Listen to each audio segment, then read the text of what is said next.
Bonjour et bienvenue à ce second numéro de l'aventure des flamboyants des îles de Guadeloupe. L'objectif, promouvoir les Guadeloupéens qui valorisent leur île par leur action, leur métier et leur savoir-faire. Alors que le mois d'octobre se termine, le flamboyant du mois va être sélectionné ce soir par les 3 candidats en lice, qui sont Tommy Novare, Daniel Derride et Yves Bienville. Nous vous présentons maintenant le jury, composé de André-Jean Vidal, rédacteur en chef adjoint, Judith Symphorien, animatrice radio, Naïk Naranin, responsable du département ingénierie, développement et marketing de l'offre, et Jean-Pierre Panzou, responsable des programmes radio. Tout de suite, retrouvez le jury qui va vous présenter les 3 candidats, suivi d'un portrait de chacun d'entre eux. Et c'est Judith Symphorien qui commence en présentant le premier candidat. Notre premier candidat pour ce mois d'octobre, dans le cadre des Flamboyants des îles, nous invite à faire de belles balades en charrette à travers la Guadeloupe. Il s'appelle Tommy Novare et il a eu l'ingénieuse idée, à partir de son association Kiltila, de nous permettre de nous balader tout simplement avec ce moyen de transport qui était longtemps utilisé à l'époque pour transporter la canne à sucre. Alors Tommy Novare habite à Saint-François. Ce qui est intéressant avec sa proposition, son idée, c'est qu'il a en plus modernisé ce moyen traditionnel en y mettant des bancs, en y ajoutant des pneumatiques, bien évidemment.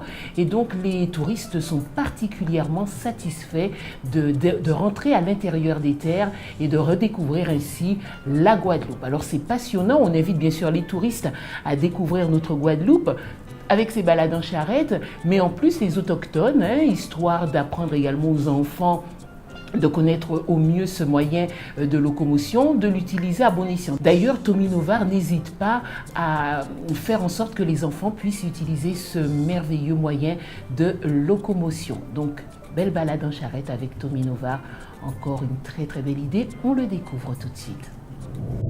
Tommy nous présente son association et nous explique en détail son activité. Donc on est basé à Saint-François et notre spécialité, donc dans un premier temps, c'est les excursions en charrette. On fait des films donc, sur le patrimoine et on fait des marches découvertes avec justement les produits du terroir et tout ce qu'on peut trouver dans notre environnement en fait. Nous on est sur toute la Guadeloupe, mais on est spécialisé à Saint-François parce que dans un premier temps, en faisant découvrir Saint-François, on fait découvrir toute la Guadeloupe parce que Saint-François c'est un échantillon de la Guadeloupe, voire de la Caraïbe. Donc en fonction des clients, en fonction des gens, eh bien, on va plus ou moins monter des actions. Donc actuellement, il y a travaillé sur le Gosier, sur le Moule, sur Sainte-Anne, sur Pointe-à-Pitre et sur Saint-François. Donc on n'est pas seulement sur Saint-François, mais on va dire que 90% de nos actions se passent sur ce territoire-là. Ce que ça amène aux touristes, c'est une meilleure connaissance de notre culture. Et donc à travers cette meilleure connaissance, ils vont pouvoir mieux comprendre nos différences. Si tu es touriste, je vais déjà commencer par te montrer le patrimoine profond, c'est-à-dire ce que les hôtels et les autres groupes ne vont pas te montrer. Donc c'est le côté original, la vraie Guadeloupe. C'est déjà ça que je vais te montrer. Donc en charrette, la charrette parce que c'est un outil du patrimoine un peu oublié et mal exploité. Donc c'est déjà aussi te montrer c'est quoi une charrette, comment on l'utilise, c'est quoi un bœuf, comment on l'utilise. Ensuite on ira sur le circuit pour découvrir les moulins, découvrir les puisards et te faire voir en fin de compte que ce qu'il y a chez toi, tu le retrouves chez nous, sauf que c'est mis au goût du jour. Tommy utilise exclusivement la charrette pour les balades touristiques. Il va nous faire un historique de la charrette en Guadeloupe. Donc cette charrette, c'est déjà, ça sort de l'Europe et c'est un outil de travail qu'ils ont amené ici au moment de l'esclavage, tout simplement pour pouvoir transporter la canne. Ensuite, ça servait aussi de véhicule parce que même si on transportait de la canne entre 2 voyages ou même pendant les voyages, on faisait des stops. Donc ça nous servait aussi de véhicule. Nous, on a commencé à le prendre en main depuis 2007 et on a commencé à le développer parce qu'on s'est rendu compte que les bœufs ont eu une évolution, mais les charrettes n'ont pas eu d'évolution. Parce qu'après la charrette Michelin qui est arrivée ici, après la Seconde Guerre mondiale, au moment de l'automobile, il n'y a pas vraiment eu d'évolution sur la charrette. Et nous, on a adapté cet outil-là, donc aujourd'hui, au transport de personnes, pour justement, c'est comme ça que tu vois que dans nos charrettes, il y a des escaliers pour faciliter l'accès aux personnes à mobilité réduite. Mais il y a aussi des bancs pour des questions de sécurité. Et on l'a aussi designé parce que nous sommes des jeunes, on fait des courses de vitesse avec nos charrettes. Donc, nos charrettes aussi, on a une de nos charrettes qui a une forme aérodynamique pour mieux pénétrer dans le vent. C'est une charrette sportive, on va dire. Voici le moment venu de l'anecdote. Une petite anecdote, mais en fait, lors du circuit, un touriste qui nous dit ouais, il y a son collègue qui lui demande à chaque fois, bon ben, c'est quoi le mot? Est-ce qu'on peut pas traduire simultanément français et créole? Donc moi, je lui ai expliqué, comme je viens de vous dire, que c'est un peu difficile parce qu'on n'a pas encore les moyens logistiques pour pouvoir le traduire simultané, mais on peut faire des résumés. Et le touriste qui dit, c'est pas la peine parce que lui, il est venu chercher la partie authentique. Et si justement on parle créole, on va enlever cette partie authentique et derrière, ce ne sera pas la même transmission et c'est pas ça qu'il est venu chercher. Il est vraiment venu chercher la réalité, quoi. Et donc à travers cette anecdote, je pense que ça a vraiment illustré le concept Cultila, qui est vraiment de transmettre l'originalité, l'authenticité de ce qu'on vit au quotidien. Donc ça, c'était une des anecdotes parmi les mille et une qu'on a, quoi. Après ce portrait du premier candidat, Jean-Pierre Panzou va présenter le second candidat. Voici notre deuxième candidat. À travers Daniel et Derride, c'est toute une association qui est représentée avec le fameux Guadaron. En 14 éditions, ils vont faire découvrir toute la Guadeloupe au monde entier, je dirais, avec ce sport qui est magnifique. Ils vont faire découvrir la Guadeloupe, mais également son archipel, la Désirade, les Saintes, Marie-Galante, avec des vues imprenables. Ils n'iront pas à l'hôtel, ils iront dans des bivouacs, côté naturel de la chose. On peut les découvrir tout de suite. Je suis président de l'association Guadaron, qui organise un raid aventure sur toutes les îles de l'archipel de la Guadeloupe. Donc on fait Désirade, on fait Marie-Galante, on fait Terre de Haut, Terre de Bas, on fait la Basse-Terre et la Grande-Terre. Donc vous voyez, par exemple, aujourd'hui nous sommes sur une superbe plage. On a derrière nous Tête à l'Anglais avec Montserrat en arrière-plan. Vous voyez, donc voilà, on fait profiter au maximum des beaux spectacles de la Guadeloupe à tous nos invités, tous ceux qui viennent courir sur le Guadaron. Alors le Guadaron, c'est une belle aventure qui a commencé avec deux personnes, Lucien Datil et moi-même, sur une idée de Lucien qui un jour s'est dit j'organise quelque chose et je lui ai dit je suis partant avec toi et depuis ça fait maintenant 14 ans qu'on organise cette aventure. Pour les flamboyants, j'ai été contacté par les médias puisque j'ai cru comprendre qu'à la base c'est tout ce qui peut avoir un rapport même indirect avec le tourisme et c'est vrai que le Guadaron c'est vraiment on ne peut pas rêver mieux au niveau de l'impact, même direct, je dirais, sur le tourisme, puisque dans le concept, les coureurs, je leur dis qu'ils font des vacances sportives, ils viennent pour une semaine chez nous, et pendant cette semaine, on leur fait vraiment découvrir toutes les îles. Ils peuvent donc visiter un petit peu les différents endroits où on les emmène. Comme je vous dis, on fait Désirade, donc l'après-midi, ils peuvent se promener sur la plage. On a pendant notre séjour à Désirade la fête à Cabri qui se déroule en même temps. Sur Terre de Haut, par exemple, on se mêle à la population et ce qui fait que les coureurs courent à travers la population. C'est superbe, ils sont bien encouragés et tout. À Terre de Bas, ils vont découvrir un site magnifique avec des paysages qui sont incroyables. Sur la Basse-Terre, ils vont faire donc une étape de montagne. Le matériel pour le raid est relativement peu onéreux et léger. Alors le matériel, il est bien simple. Le matériel, c'est un camelbag. Alors camelbag, c'est une poche d'eau dans laquelle le coureur va mettre donc son eau. Il va avoir des petites barres énergétiques aussi, et puis des chaussures de trail avec un pantalon long, enfin un pantalon de sport, un long ou un court selon les étapes que l'on fait. C'est maintenant le moment de la petite anecdote. C'est pas vraiment une anecdote que je vais vous raconter, c'est plutôt la rencontre de deux hommes. Deux hommes qui viennent de deux milieux complètement différents. Il y a Dawa Sherpa qui nous arrivait du Népal et Widi Grego, qu'on ne présente plus, qui lui a une aventure un petit peu parallèle à celle de Dawa Sherpa. Parce que Dawa Sherpa était pendant quelques années, il est resté pendant 7 ans en méditation dans un monastère au Népal. Et Widi qui pendant 7 ans s'était retiré un petit peu du monde avec ses frères Dja qui a vécu dans les hauteurs de Capesterre. Donc ce parallèle s'est retrouvé, ces deux hommes se sont retrouvés à courir ensemble et la plupart des arrivées qu'ils ont faites, ils les ont faites la main dans la main. Donc il n'y avait pas de vainqueur, il n'y a pas de vaincu et vraiment c'était un moment très très fort du Guadarrone. C'est là-dessus que nous quittons Daniel Derride pour retrouver le jury et plus précisément Naïk Naranin qui va nous présenter le 3e et dernier candidat. Notre candidat numéro 3 est M. Yves Bienville. Donc, Yves Bienville était un concepteur de magazine qui s'appelle H2O Magazine, un bimestriel gratuit distribué en Guadeloupe qui a maintenant 1 an d'existence. C'est un magazine qui est axé sur la plaisance et le nautisme, qui propose beaucoup d'informations sur les événementiels, sur les activités nautiques praticables en Guadeloupe, mais également des informations techniques donc pour tout ce qui concerne le nautisme.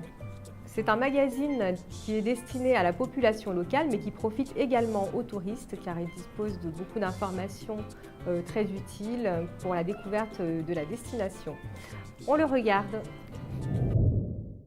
Donc dans la vie, j'essaie de mettre en pratique en fait les idées que j'ai qui me viennent, les idées d'entreprise. Donc on dira ça, on appelle ça un entrepreneur. Donc ici je vous présente un magazine, H2O Magazine. C'est un magazine gratuit consacré à la plaisance et aux loisirs nautiques. Et bien, ça a commencé en 2012 et le premier lancement a été concomitant avec la Carujet, événement nautique majeur en Guadeloupe. Alors en fait, premièrement, on s'est rendu compte que c'était un outil pour motiver le tourisme local. C'est-à-dire qu'on est trop nombreux encore ici à ne pas savoir profiter des éléments, des atouts dont on dispose. Bon, c'est beau qu'il y ait la montagne, qu'il y ait la rive, etc. On va à la plage, évidemment, toujours souvent la même, mais on ne profite pas assez du littoral qu'on a autour.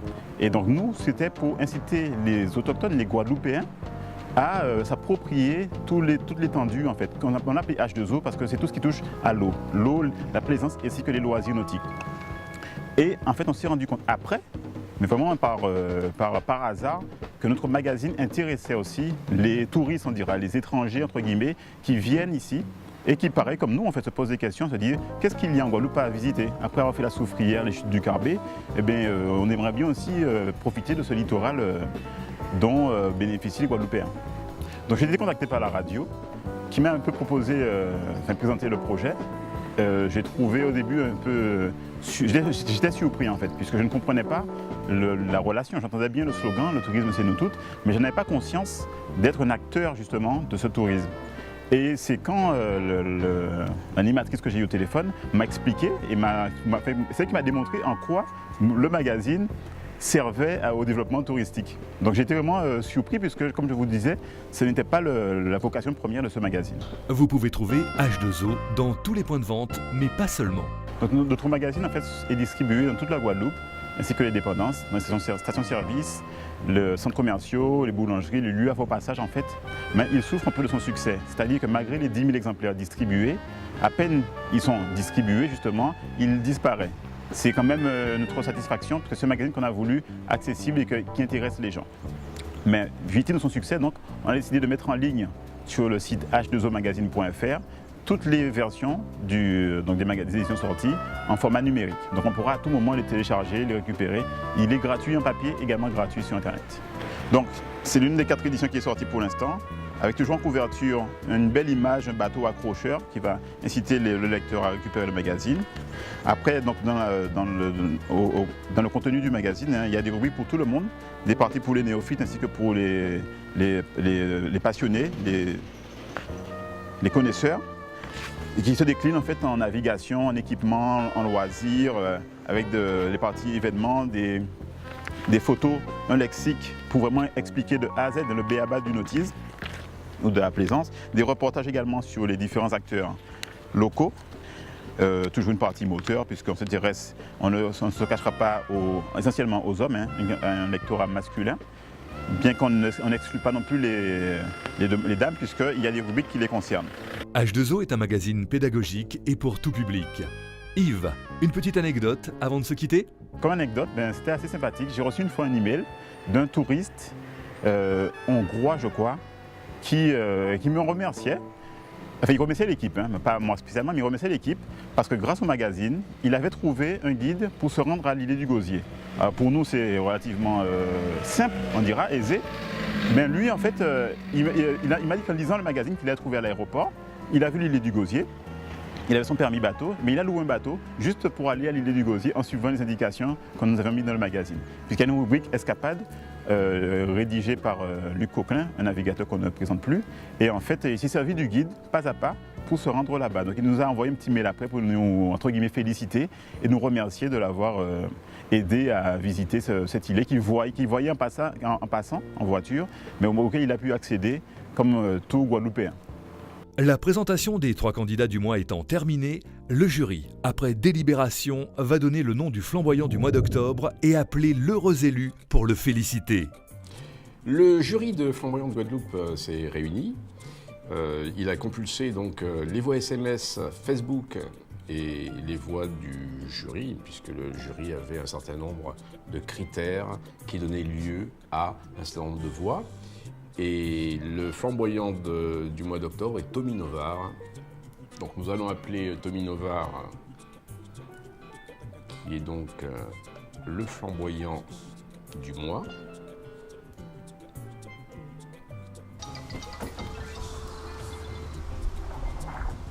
Allô? Tommy? Oui, bonjour. Bonjour, j'ai une bonne nouvelle à t'annoncer. Tu es C'est vrai? Oui, tu es le flamboyant du mois d'octobre. Félicitations. C'est nickel ça. Ah ben merci même. Franchement, je ne m'attendais pas à ça, tu vois, je suis en plein de boulot là, je suis en train de déplacer mes charrettes justement. Donc ça tombe nickel. Comme ça, on va pouvoir continuer l'aventure. Absolument, il faut dire que ton dossier était vraiment super et surtout ton projet que tu as concrétisé par la création de l'association Kiltila et le site kiltila.fr. C'est vraiment une excellente idée. Tu peux nous en parler un petit peu? De mon site ou de l'association? Tu peux nous rappeler la création de ton association et de ton site? Pourquoi tu l'as créé?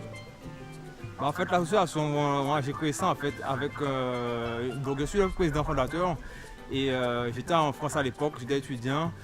On voulait absolument mettre en valeur le savoir guadeloupéen parce que justement là-bas on entendait trop souvent les Antillais, c'est des feignasses, tous les cocotiers et compagnie.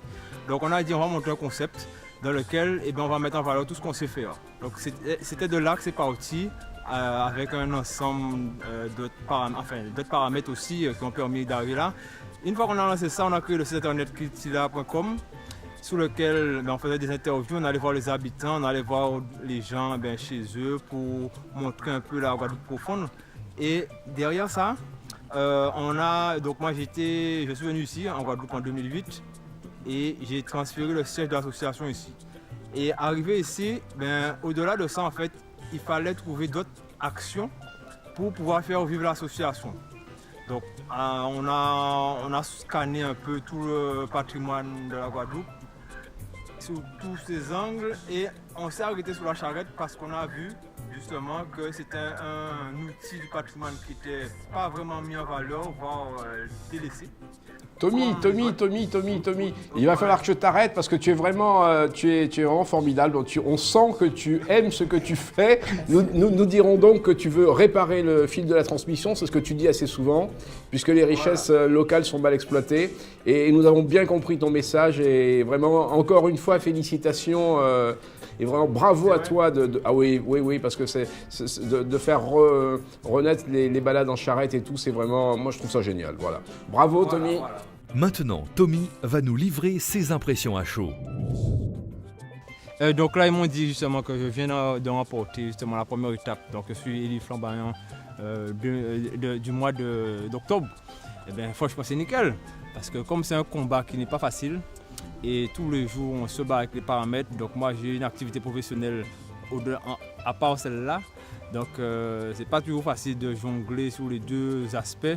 Donc aujourd'hui que j'ai des gens qui reconnaissent un peu tout cet effort, ça me fait plaisir et je leur dis merci. On s'est dit là, donc on va penser que ça de toute façon c'est un challenge. Donc prochaine étape, rendez-vous et nous allons de toute façon nous là pour garder le patrimoine là et pour nous mettre devant. Donc si nous avons nous pour ça pour nous mettre devant, nous l'avons. C'est ainsi que se termine ce second numéro des Flamboyants des îles de Guadeloupe. L'aventure se poursuit et nous vous retrouverons au prochain numéro avec les candidats du mois de novembre. Et surtout, n'oubliez pas d'être vous-même flamboyant.